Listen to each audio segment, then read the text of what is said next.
how to approach influencers companies to hire me. Most, especially e-commerce stores, suck with their copy. You want to be targeting people who can pay you every month. You have to move from being a consumer to being a creator. Yeah, put it in your calendar. Otherwise, the to-do list never gets done. Here we go, Anas. Hey, man. What do you got, man? So, man, the thing is, I've been following you for a quite decent of time now. Like, your rules of success are really helping me out. So the thing, okay. So first of all, the thing is, I have started my journey as a copywriter and as a closer. Okay. So I've been practicing my closing skills. I have started my journey on HTC of Mr. Download. Of course, you know him. Yeah. So yeah, it's working out. I'm learning every day, and my copywriting skills are quite decent. But the problem is, I don't know how to start now. Like, how to approach influencers companies to hire me. Like, I have no idea about that part. So if you can help me in that scenario or something. So if you're a copywriter, the best thing you can do is go off and find companies. I wouldn't go after individuals, startups, because they don't have the money to pay you. I see. Right? But I wouldn't target Coca-Cola either, because they have giant teams. So somewhere in the middle. Look at companies where they have some employees, where they're already hiring some people, but they're not giant yet. How am I supposed to find them in first place? Like, look for them in some ads or something like that? Here's the best starting point is look at the companies that you're already buying from. Look at who you're buying from. Okay. Look at who you like buying from. Look at companies that you want to buy from. Analyze your own shopping patterns. Either what you've already purchased or what you're interested in buying. Okay. And see who's making it. That makes sense. Look at the companies behind it, because the best connection you'll have will be with people who you already have some kind of emotional connection to. If you're gonna, so here, this is, do you know what this is? It seems similar, but I don't really know. So here's the thing. So this is Timo. He's a character from League of Legends, which is a video game. You could probably make some good copy around this, but you have to do a lot of research to understand what the heck is this thing. But if you love, at the same place, like you can say the sibling game of the same League of Legends, that is Dota 2. It's the same thing, right? Yeah. Dota 2, you know about it? I do. Yeah. So yeah, I play Dota 2 a lot. So if I'm selling some of those merchandise, I'll be much more hyped about it or something like that. But that's exactly the thing. Like, you could learn about Timo and League of Legends, but you should be doing Dota 2. Okay, that makes sense. Because if this was a character from Dota, you say, "Oh, it's that character." Right? And then you'll know the story, you'll know the origin, so you could create some good copy to help sell that product better. Most, especially e-commerce stores, suck with their copy. They're really bad. Yeah, I noticed that. Okay, great. So wherever you're noticing that, especially for companies that you're thinking of buying from, you're buying a new hoodie, you're buying a new pair of pants, you're buying a new anything, pen, whatever you're looking at buying, you look at their copy, and then you write something better for them. Okay. You say, "Hey, I noticed that your Timo League of Legends, I love your product. I play League of Legends. I love Timo. I'm a Timo main. I've played 800 games on Timo. I really wanted to buy your thing. Okay. I'm an expert copywriter. And I noticed that the copy to promote your Timo figurine wasn't the greatest. I've got some suggestions on how to make it better." And then write them copy for free to stand out. For free. Yeah, because if they like it, they'll hire you to do more. And any business, they're going to want to, they don't need just one thing done. They're going to need, especially an e-commerce store, they're going to need multiple things done. And then they hire you. So we are looking for a long-term job. here. Of course. Long-term freelancing. Yes. But I'm more into freelancing actually. Great. So it doesn't mean that they hire you as an employee for their company.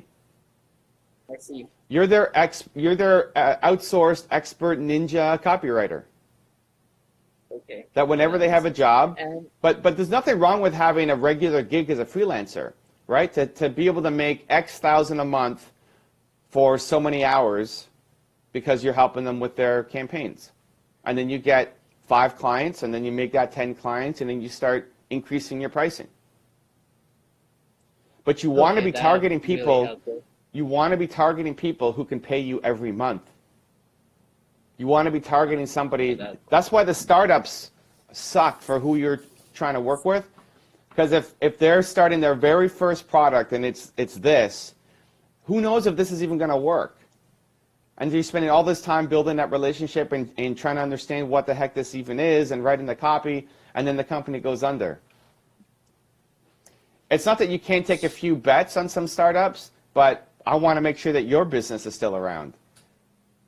something like I'm comfortable with, or maybe I have some prior knowledge of, which I'm selling. So I have much better understanding of what I'm selling, so I can write a better copy for that company. That is why you're telling me look for people or look for products which I'm already using. Yeah, right? and not just the knowledge, the emotional connection.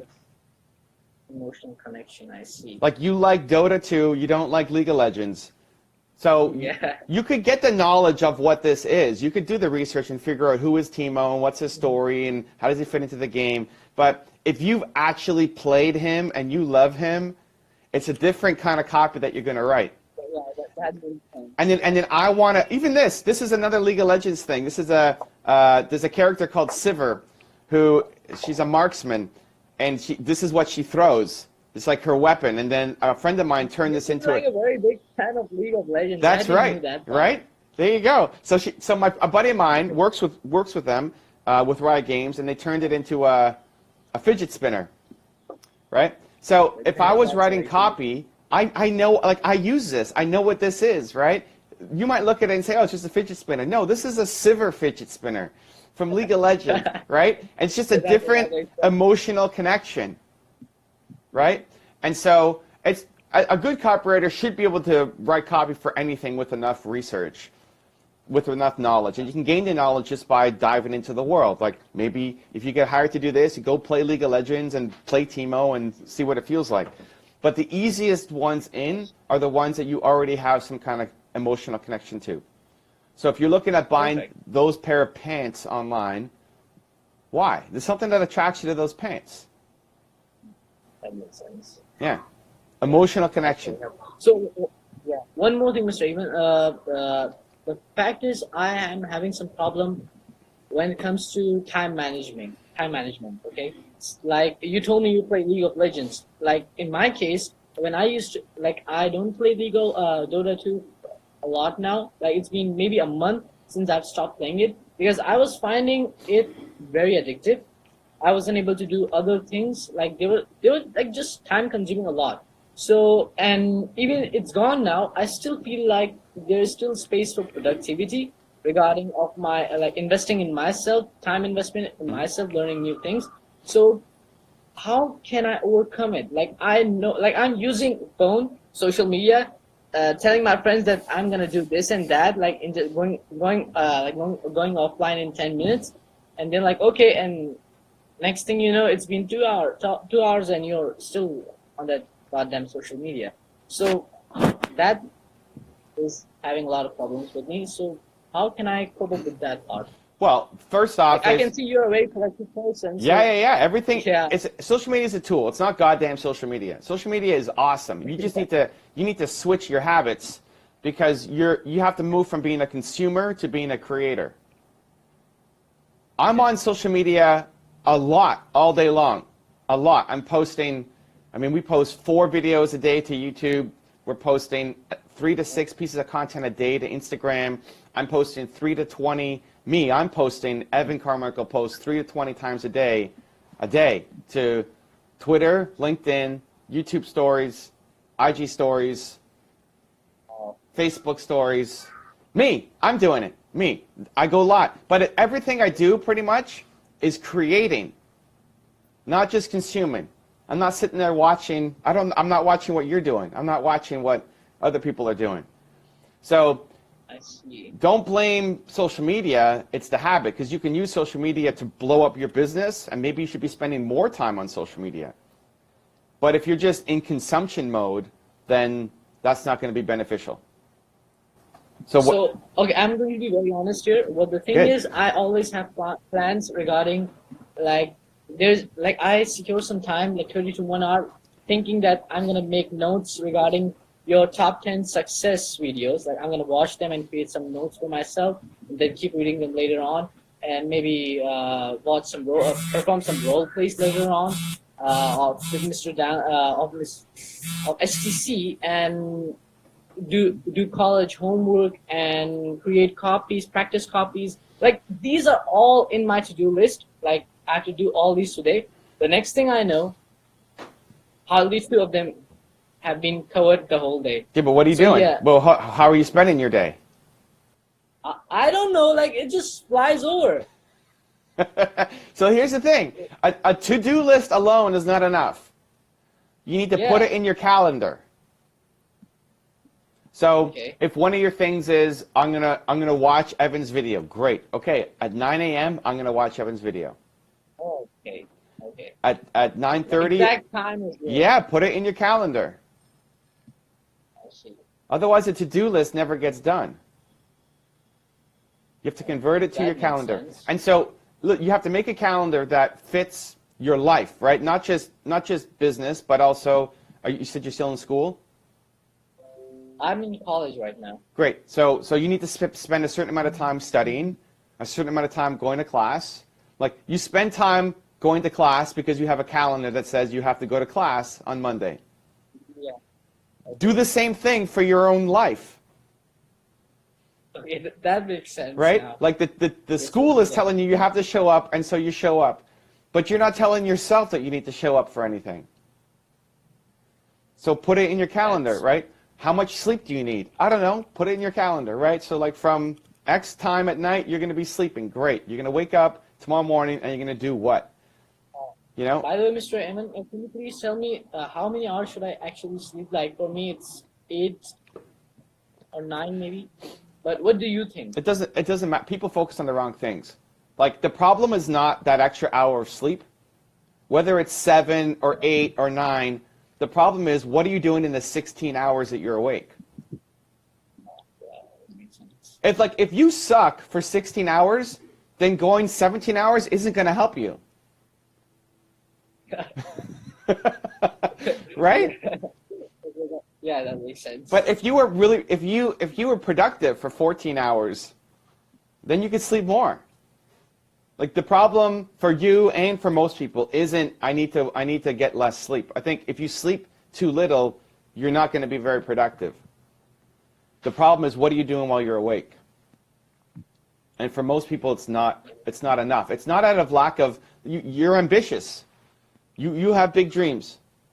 You don't want to just sit around and do nothing. You don't want to be in the same spot.